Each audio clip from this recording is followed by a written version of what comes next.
let's take a look at this example here. So it says a ball is dropped from rest from the top of a building of height h.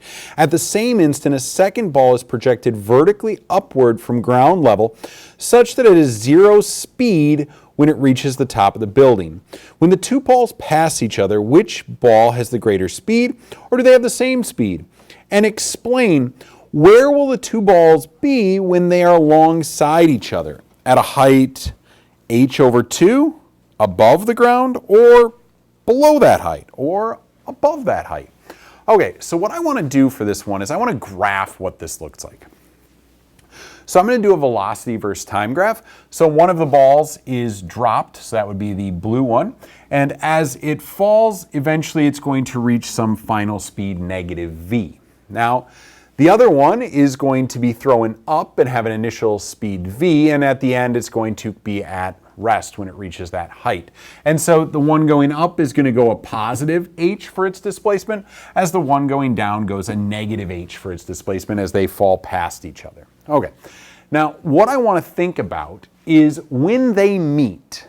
If I look at the displacements and I add those two displacements together, noting that this one will have a negative displacement, but I'll just do the absolute value of it, this should add up to h when they pass each other.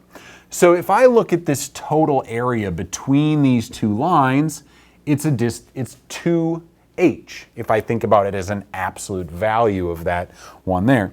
So what I want to do is I want to say, okay, where will that area be h? And that would be at the halfway. So if I cut it in half, so at this point of t over 2. Now, what you're also going to notice then is that when I cut it in half, because it happens like that, this will be v over 2, and this will be negative v over 2. So I see that over here, they will be traveling at the same speed when they cross each other. But what about their location? Well, if I look at the area covered by the one going up, I see it kind of has this shape, and the one going down has this shape. And I see that this one is more than this one, so it will be above that h over 2 point. To be even more specific on that, you can kind of imagine breaking this in half, and so I have 1/4 for each one of those little sections. So this one actually occurs at 3/4 the height.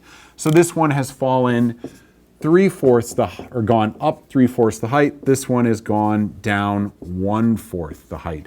And so that is the location that they meet. Now the reason this one covered more ground is because it was moving faster for that first bit of time, and this one was moving slower because it started at rest. And so that's how we kind of solve that one there.